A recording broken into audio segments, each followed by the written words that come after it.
livros não de ficção científica, mas sobre ficção científica. Há muitos livros sobre o assunto e alguns muito bons, principalmente os antigos. Qual é o seu favorito? Descubra depois da vinheta.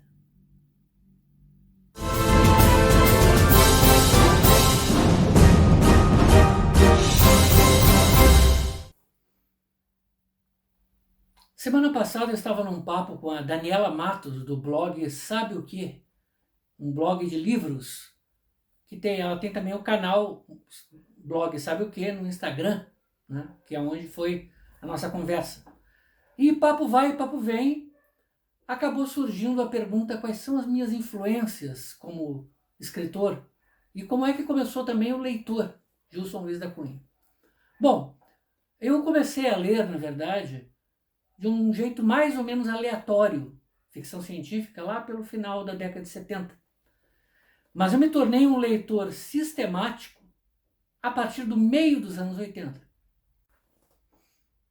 E o livro responsável por isso é Ficção Científica, escrito por Raul Ficker, que é este simpático livro aqui. Vou colocar uma figura para vocês verem melhor. Da editora LPM, da coleção Universidade Livre.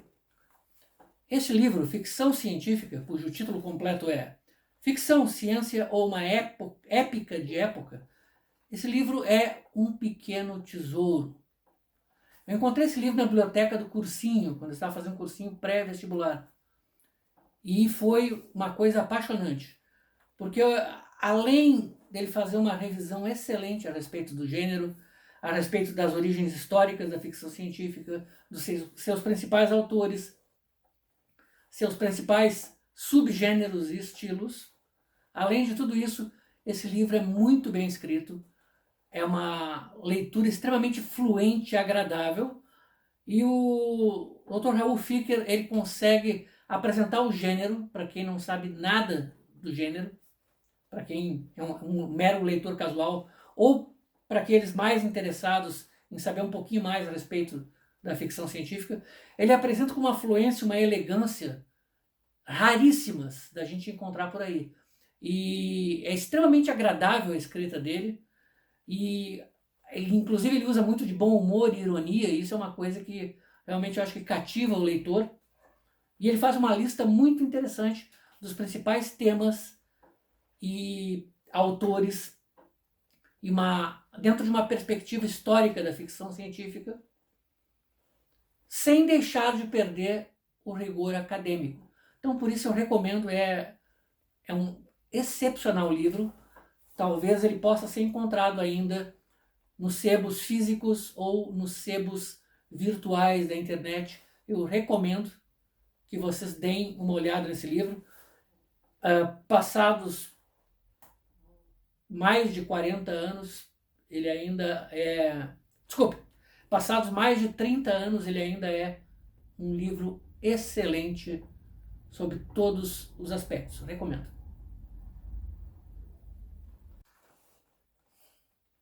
Bom, logo em seguida eu fiquei interessado em descobrir mais sobre a ficção científica como gênero, de um modo sistemático, procurando os autores de acordo com os estilos deles, de acordo com as épocas, com os períodos que eles viveram, que eles escreveram.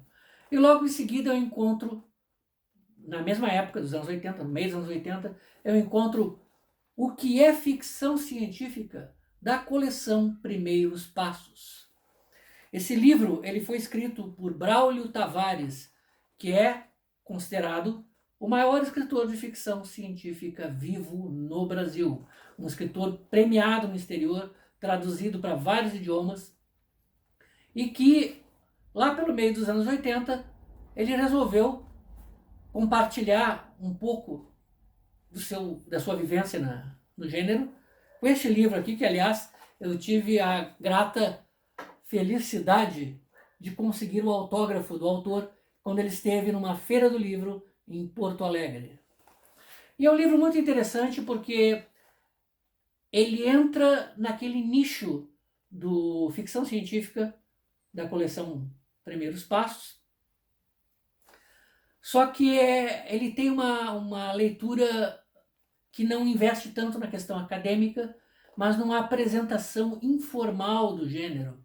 Ele tem uma leitura muito agradável também, ele é rapidíssimo de ler, ele mostra uma série de exemplos, ele discute coisas como os autores, como as motivações deles, a época em que eles viveram, eles e elas, né?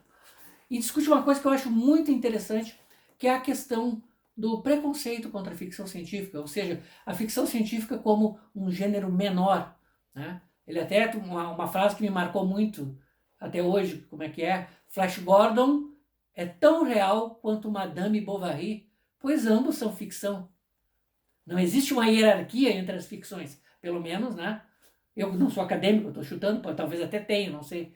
Mas de acordo com o Braulio Tavares aqui, não existiria uma. Então eu não teria por que ter vergonha de ler ficção científica, de ter, sei lá, Flaubert na mesma prateleira que Isaac Asimov, né?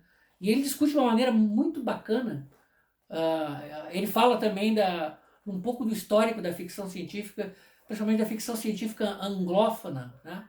De como é que surgiram aquelas primeiras grandes revistas lá da Era de Ouro da ficção científica.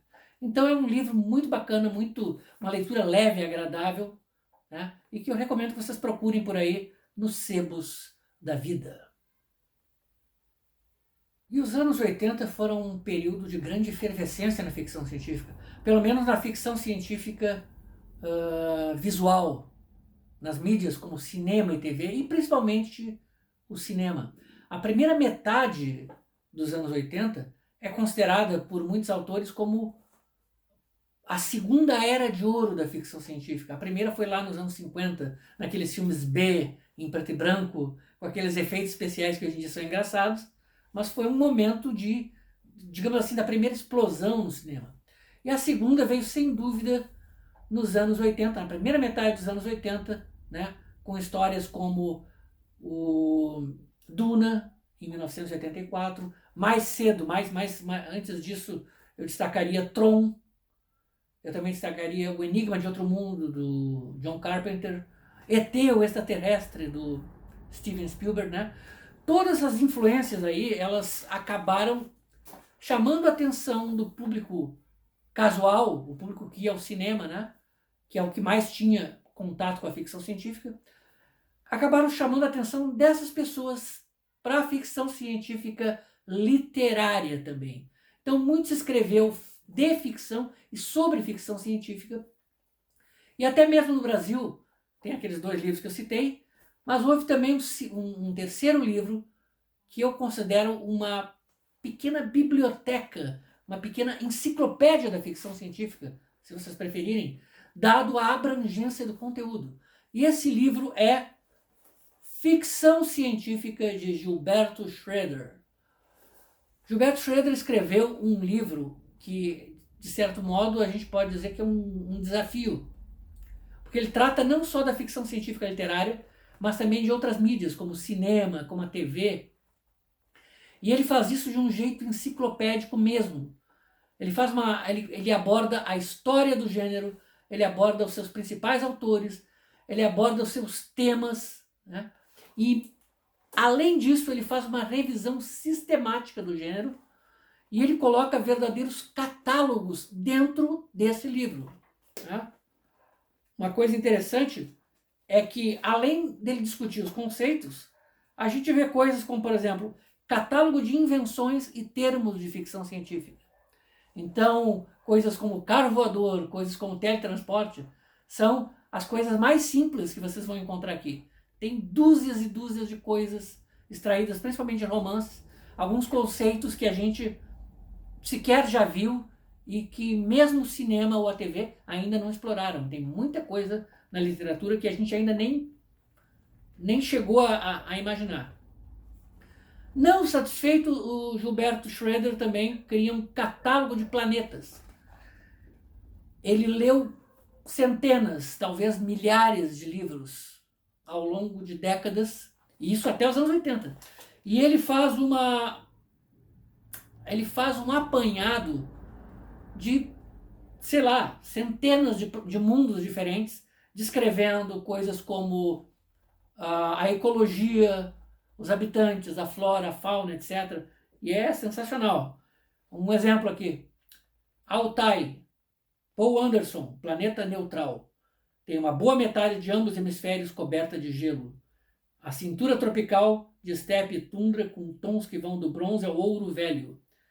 A cerca de 3 raios planetários no espaço possui um anel duplo de poeira meteórica, formando uma espécie de arco-íris sutil que rodeia o Equador.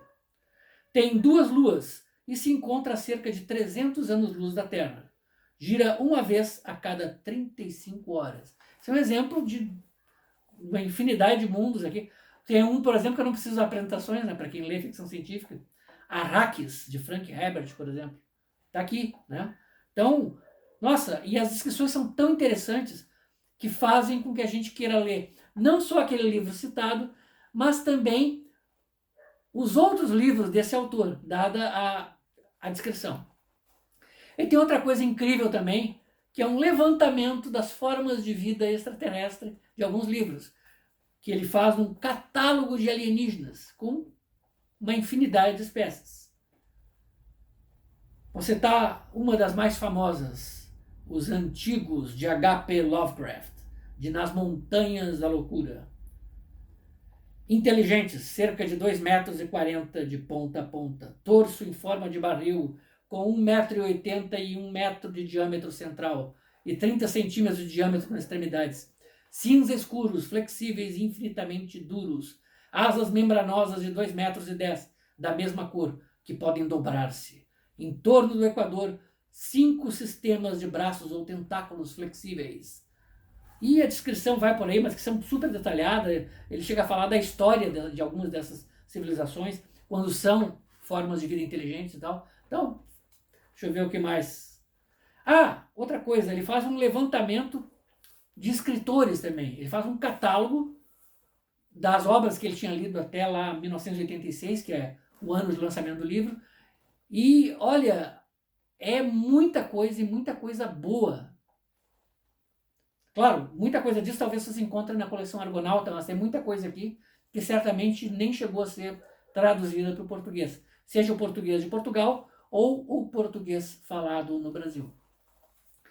E outra coisa legal também é que ele foi para o lado da multimídia. Ele tem um catálogo de filmes de ficção científica que abrange desde o início do século, desde as primeiras imagens lá da ficção científica, das primeiras adaptações ou tentativas de adaptações de histórias de ficção científica, até aqueles hoje grandes clássicos dos anos 80.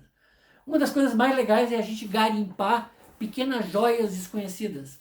Através desse livro aqui, eu fiquei sabendo de um filme chamado Sonhos Radioativos, Radioactive Dreams. Eu não me lembro o título em português agora, eu acho que era isso, Sonhos Radioativos, que é basicamente a primeira história policial, noir, musical, de suspense pós-apocalíptico que eu já vi. Eu acho que é a primeira e única. O primeiro filme noir, musical, policial, de suspense pós-apocalíptico, até hoje, que eu tenha visto. É um sarro, é uma delícia de assistir. É uma obra de Albert Pyun, considerado um dos maiores mestres do filme B, né? Eu não vou estar desmerecendo o seu Albert Pyun. Na verdade, ele era um operário do cinema. Não importava o tamanho do orçamento. Se tinha orçamento, se ele pudesse ser pago, ele entregaria um filme. E esse filme é das coisas mais divertidas que eu já vi até hoje. Sabe? Sabe aquele final musical que eles costumam dar para uma novela das 7? Imagina isso num contexto policial, noir, pós-apocalíptico e musical. Né? É um troço muito louco.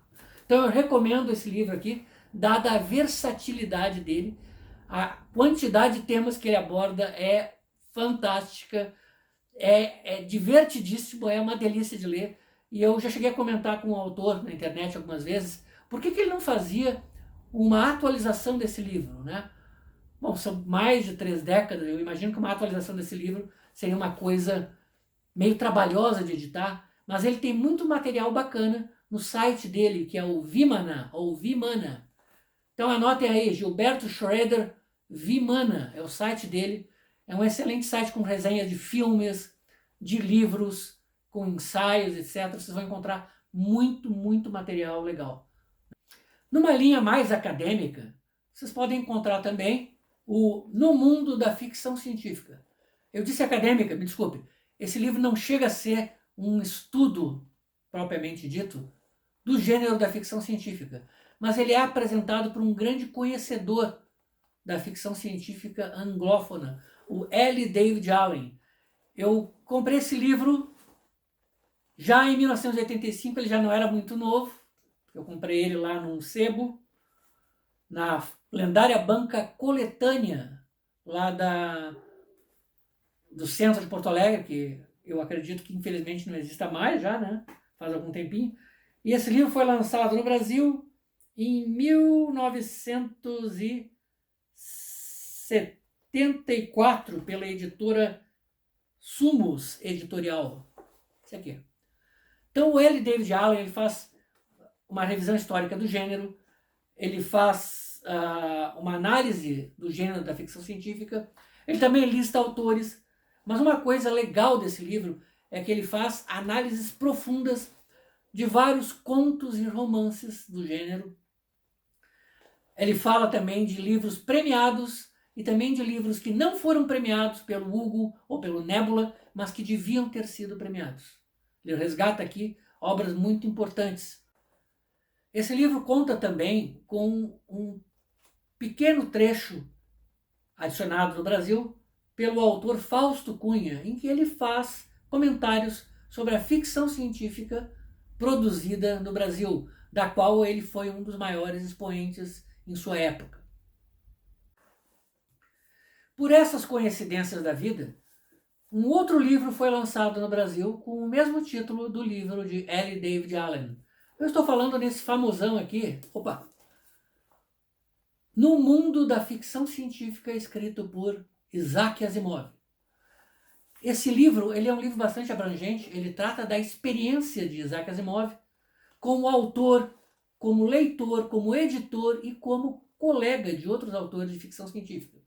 Ele fala dos bastidores do gênero, ele fala dos causos, das histórias de pescador da ficção científica, ele fala das convenções, ele fala dos fãs na época, né, do perfil dos fãs de ficção científica. E ele é muito interessante porque ele é abrangente no sentido de que ele não se limita só à literatura, mas ele faz algumas observações também a respeito do audiovisual. Nesse livro, o Asimov discute, entre outras coisas, a relação que ele teve ou não teve com Hollywood, por exemplo. Né? Os momentos em que ela dava certo, os momentos em que ela dava muito errado e por aí vai.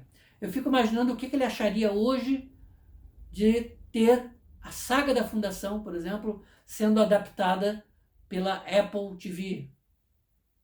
Apple TV? É Apple TV ou HBO? Não me lembro agora. Bom, tanto faz, isso é irrelevante. Mas seria muito interessante ver a opinião dele a respeito dessa futura adaptação. Agora, esse livro tem uma outra coisa muito importante. Esse livro foi o livro que despertou não só o leitor, mas principalmente o autor, Gilson Luiz da Cunha. Eu acredito que nesse livro, faz tempo que eu não leio, não posso estar certo disso, mas num dos ensaios do Asimov, ele diz, se você não gostou do final, devia tentar criar o seu. Então, baseado nisso, eu comecei a ler, comecei a me preparar melhor, até que finalmente eu escrevi 2 contos, que sabe-se lá como, foram aceitos para uma antologia nos anos 80. Mas essa é uma outra história.